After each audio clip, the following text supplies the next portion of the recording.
Umbes aasta tagasi kirjutasin Mo blogisse artikliseeria pukitrennidest.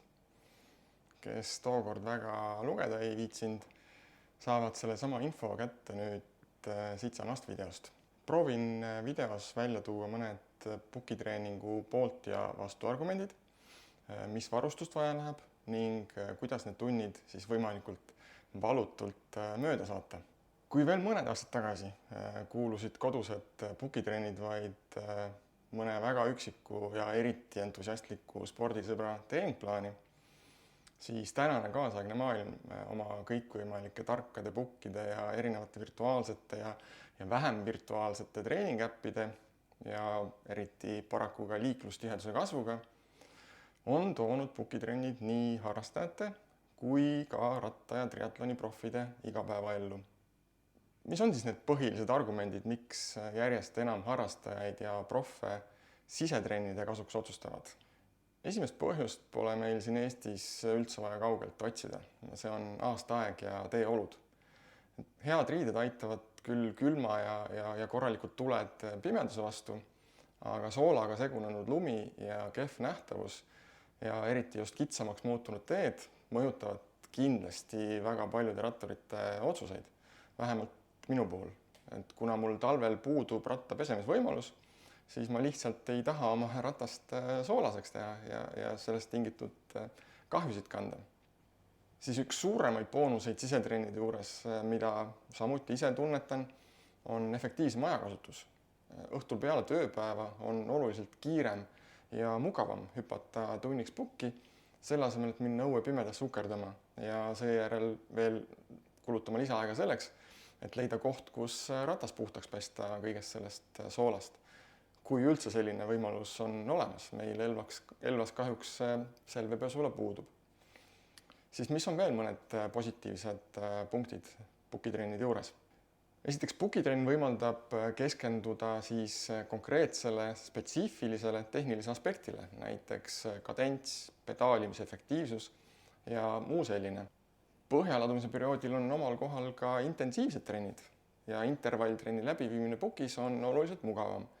Ei ole vaja otsida sobivaid teelõike, mis oleksid piisava pikkusega, piisavalt flat või siis segavate ristmiketa.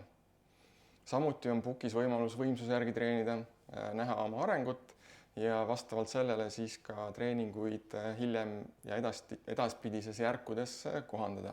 Ja loomulikult on pukitrennidel ka omad miinused, et loetlekski siis need põhilised miinused ülesse. Kõige olulisem kindlasti on teetunnetuse puudumine, et rattaga teel veeremist ei asenda täna 100% veel ükski pukk, kuigi selles suunas tehakse päris suuri jõupingutusi. Näitena võib tuua erinevad roadfeel featuurid, mingid tõusunurga simulaatorid, smart steering alused ja kõik muu taoline. Siis pukis kindlasti lähevad natuke roostega rattavalitsemise oskused. Et staatilises asendis pukil kerimine ei asenda neid olukordi, millesse sa siis reaalsetes sõidutingimustes sattuda võid. Kõige sarnasem ehk on võib-olla rullidel sõitmine, aga seda ka siis eelkõige just tasakaalu pärast, mitte niivõrd siis muude rattavalitsemise oskuste pärast. Siis pukitrennid on kindlasti vaimselt rasked, et kes on veetnud pukil pikemalt aega kui 2 tundi, kindlasti mõistavad, millest ma räägin. Siis sotsiaalse aspekti puudumine, et grupis treenimine pakub lisaks füüsilisele pingutusele ka võimalust suhelda, olla koos sarnase huviga inimestega. Et sisetrennid ei asenda kindlasti koos sõpradega veeremist, ühiseid kohvikupeatusi, ühiseid vestlusi.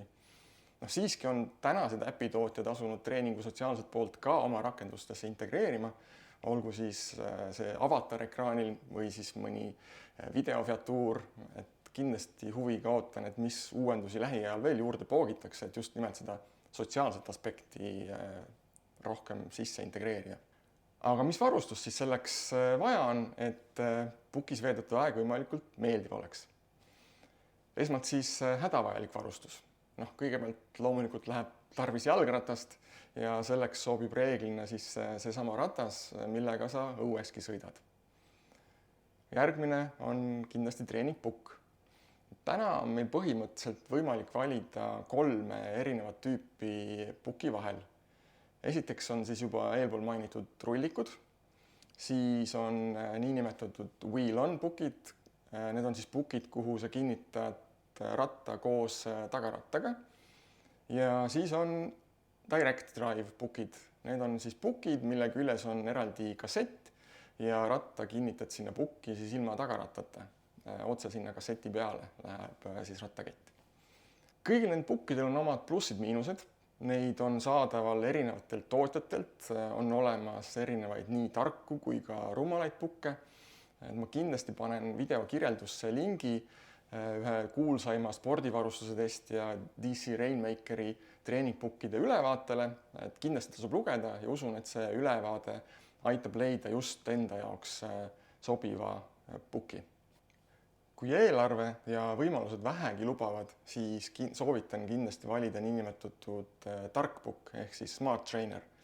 See lihtsustab oluliselt tarkvaravalikut ja ka trennide ülesehitust. Loomulikult saab hakkama ka rumala pukiga, aga pukitrennide üks eeliseid on just see treeningu spetsiifika ja tark pukk võimaldab seda paremini paraku ja ka loomulikult siis võimsuspõhiselt. Kui su rattal on eraldi olemas võimsusmõõtja, powermeeter, siis see iseenesest lubab kasutada võimsuspõhiseid treeninguid ka rumalas pukis. Ma isiklikult olen omanud ning treeninud kõigi 3 tüüpi pukiga, ehk siis rullikud, wheel-on ja direct drive. Ja täna kasutan siis ise Elite Direto XR direct drive pukki. Kolmas oluline asi on siis treeningapp. Kui tahad treenida teadlikult ning struktureeritult, siis ilma spetsiifilise tarkvarata on see üsna keeruline, aga mitte võimatu. Kindlasti saab ka ilma hakkama. Täna on turul väga lai valik erinevaid äppe. On Zwift, TrainerRoad, Ruvi, System ja nii edasi. Hinna poolest on nad siis kõik üsna samas klassis, maksad siis kuu tellimuse eest ja need hinnavahemikud on seal 11 kuni 15 eurot. Funktsionaalsuse poolest on erinevused täiesti märgatavad. Ja lisaks saab kasutada loomulikult ka oma Garmini või Wahoo kompuutrit või kella, kui eelnevalt joonistada trenn valmis siis vastava kompuutritootja keskkonnas või siis mõnes treeningplaanide keskkonnas, näiteks TrainingPeaks. Ja kui täielikult Garmini ökosüsteemi kasutada, siis saab hakkama ka ilma igasuguste kuutasudeta. Kõige kuulsam äpp täna on ilmselt Zwift, äärmiselt interaktiivne, väntad koos sadade teiste ratturitega erinevates virtuaalmaailmades, saad sõita niinimetatud vabas režiimis ja trenni raskus sõltub siis valitud trassist või siis saad järgida äpis sisse ehitatud treeningplaani. Ruvi näiteks paneb sinu valitud avatari liikuma reaalmaailmas salvestatud videotaustale, kus ei ole joonistatud karakterid, vaid ongi päris maailm. Ja mina ise täna kasutan siis vaid Garmini kompuutrit, mis süngib oma treeningu TrainingPeaksist, kuhu siis selle minu treener eelnevalt valmis teeb.